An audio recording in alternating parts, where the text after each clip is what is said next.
Vamos rápidamente con el primer de los aspectos, que sería el análisis del estado actual. ¿Qué realizamos los técnicos en prevención? ¿Qué estamos realizando los bomberos cuando realizamos estas visitas? En primer lugar es entrevistarnos con la persona responsable o varias personas que nos pueden ayudar en la residencia o en el centro de trabajo y comentar el estado actual y el estado en el que han ido pasando durante estas semanas. Obtener una información que es tremendamente importante y sensible y que es la que nos tiene que permitir a posteriori marcar estrategias muy claras y muy eficaces, ¿no? Si la empresa tiene EPIs, pero resulta que estos equipos de protección individual detectamos en la visita, durante la visita o a través de la percepción de los directores o de la gerencia de la residencia que no se está haciendo un buen uso, pues sería muy importante implementar un protocolo para tratar de corregir esta deficiencia. De la misma manera, han habido bajas, el centro tiene dificultades para cubrir los turnos, percibimos un cierto miedo de los trabajadores ante esta situación, porque todo esto tiene un principal objetivo y es tratar de establecer las prioridades más fundamentales en esta fotografía que estamos tratando de realizar. En segundo lugar, importante, el aspecto formativo.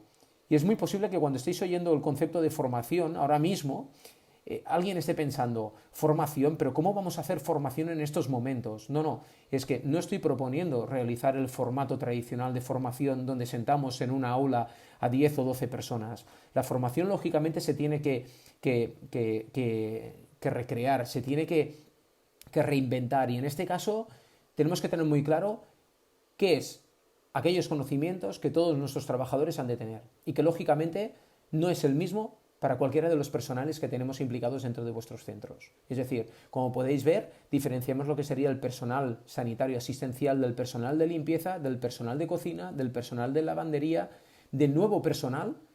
Consta que se está contratando a nuevos trabajadores y trabajadoras para los centros de trabajo y que, por tanto, hay que tener muy claro con qué conocimientos vienen estos nuevos trabajadores, ya que se puede producir un contagio cruzado de que una mala utilización, una no correcta higiene básica de manos o higiene respiratoria, pues pueda llegar a provocar un contagio a residentes y a otros trabajadores con el problema que esto generaría, ¿no? Imaginaros que un 10, un 15, un 20% de vuestra plantilla tuviese que coger la baja, ¿no? Por una sospecha, pues lógicamente complicaría muchísimo esa situación, ¿no? Y ahí quiero dar un toque de atención para todas aquellas residencias o centros que a lo mejor también están escuchando este vídeo y digan, no, yo esto no lo necesito. A ver, el COVID-19 parece ser que no va a desaparecer en una semana. Que el hecho de que durante estas semanas no hayáis registrado ningún caso no significa que pueda aparecer mañana. Y por tanto es muy importante aplicar prevención. Formación que deben dominar nuestros trabajadores y trabajadoras. La higiene básica de manos, el saber vestir y desvestirse con los EPIs adecuados, qué es material de un solo uso y qué es el material que lo podemos reutilizar, sectorización de espacios. Imaginaros que en un momento dado tenemos la sospecha de que podemos tener un residente con COVID y que alguien toma la decisión de que hay que aislar rápidamente a este residente. Lógicamente, no sería el momento de empezar a explicarle a la gente cómo realizar un aislamiento, sino que en algún protocolo, en alguna reunión, en alguna charla hemos tenido ya que introducir este aspecto. La de los nuevos protocolos, lógicamente, si establecemos, por ejemplo, que el personal de la cocina no puede salir de la cocina, como de aquí a un rato explicaré, pues lógicamente la gente lo tiene que saber. Y que si, al igual que los de la cocina no pueden salir, también el resto de personal deben entender de que tampoco no pueden entrar ellos en la cocina. Y así de esta manera protegeremos mucho más a las diferentes colectividades y a los diferentes trabajadores que tenemos, ¿no? Y por ejemplo, pues todo el tema de la desinfección del material, de los equipos, de los circuitos, ¿no? Como muy bien apuntan Médicos Sin Fronteras, ¿no? La importancia de establecer circuitos interiores, de circuitos limpios y circuitos sucios. Si nos centramos sobre todo en lo que sería el personal sanitario y asistencial, pues lógicamente tenemos que hacer diferentes diferenciaciones, ¿no?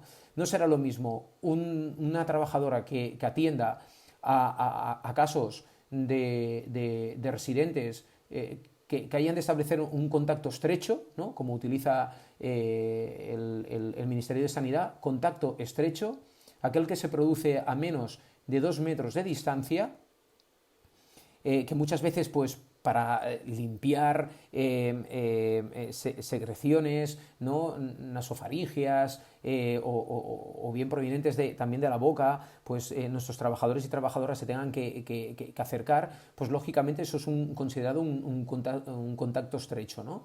Pues entonces está claro que este personal asistencial se tiene que proteger de una forma adecuada utilizando básicamente 4 elementos, ¿no? Lo que sería una protección ocular, ya sea en forma de gafas o de máscara, de protector facial, mejor dicho, perdón, lo que serían batas impermeables, o bien la utilización, ¿no? de lo que serían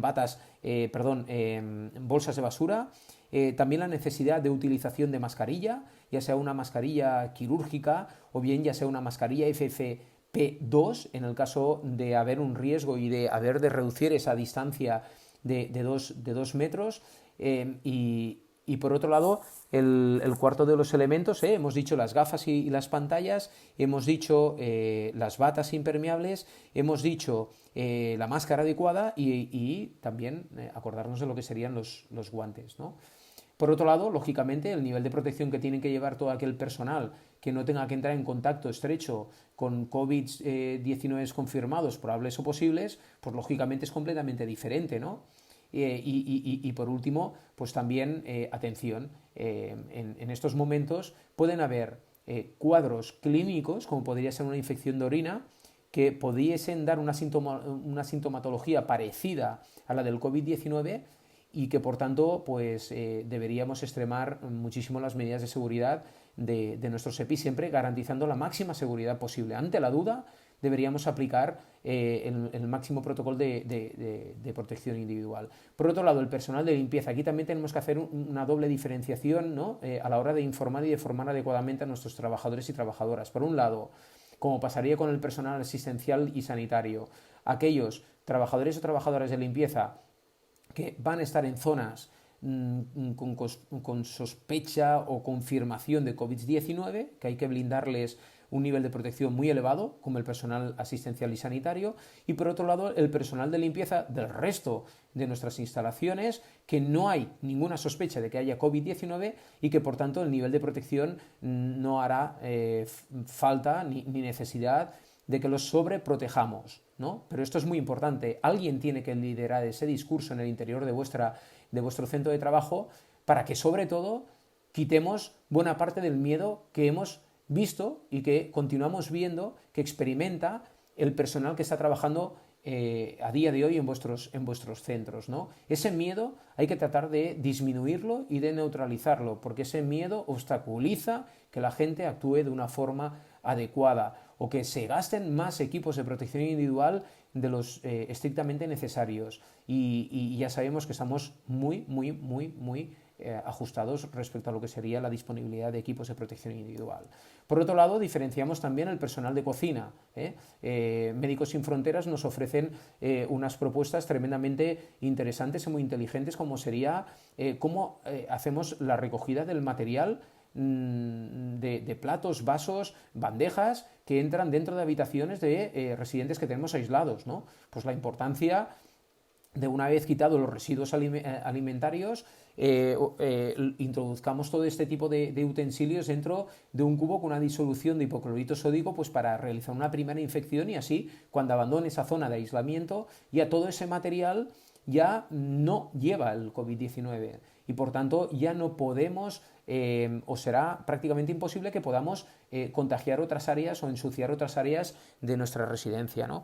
La limitación de los accesos a otros trabajadores a la propia cocina, pero también la importancia que tiene de establecer un circuito para evitar que sean trabajadores de las empresas que nos traen la materia prima los que accedan a nuestros espacios de trabajo sin poder controlar y tener la seguridad del estado de ese trabajador, ¿no? Por tanto, ahí tenéis que reflexionar sobre dónde es el espacio donde a través de carros o transpalets vamos a pedirle a estos transportistas que nos dejen el material, y a partir de ahí, ¿no? Ese material, ¿cómo lo manipulamos nosotros? Siempre que sea posible, lógicamente, sería necesario pues, rociarlo con una disolución de hipoclorito sódico, con un spray, ¿no? Pasarle alguna bayeta, dejarlo como mínimo un minuto para que se desinfectase y a posteriori pues, introducirlo en el interior de la cocina o en aquellas salas que tenéis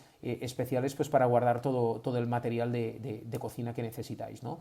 Por otro lado, la importancia también de establecer una formación muy clara al personal de lavandería, ¿no? Porque lógicamente la ropa de las habitaciones, la ropa de los residentes que presentan o que pueden presentar COVID acaba llegando a la lavandería, ¿no? Y por tanto tenemos que pensar desde la zona de aislamiento, la habitación de este COVID hasta la lavandería, por dónde pasa esta ropa.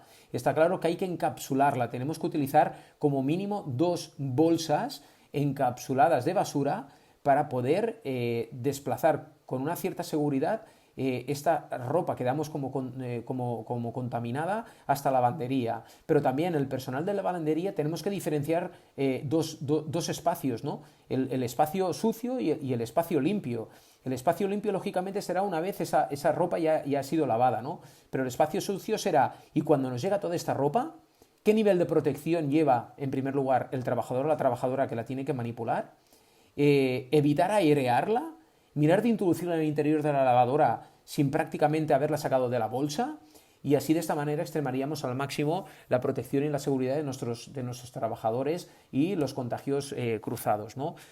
Como he comentado anteriormente, se está contratando mucha gente, gente que muchos de ellos tienen una formación básica de trabajar en residencias o en centros sociosanitarios, pero también puede ser y se puede tratar que estemos contratando gente que es la primera vez que tienen un contacto, ¿no? con este sector, con lo cual, pues lógicamente no podemos permitir que por desconocimiento, por falta de información, puedan poner en jaque a lo que sería vuestra organización. Prestarle muchísima atención. Y otros, ¿no? Como ahora mismo se me ocurriría, pues el personal de mantenimiento, que quizá lo hemos dejado un poco abandonado, pero que es un personal que se nos puede estar moviendo por cualquier zona de nuestro centro de trabajo, y lógicamente pues hay que aplicar un protocolo básico, pero no por ello exhaustivo, de lo que serían medidas de evitar el contagio cruzado dentro de nuestro centro de trabajo. Formación 2, y dirás, ostras, 2 tipos de formación, sí, porque es la figura del higienista,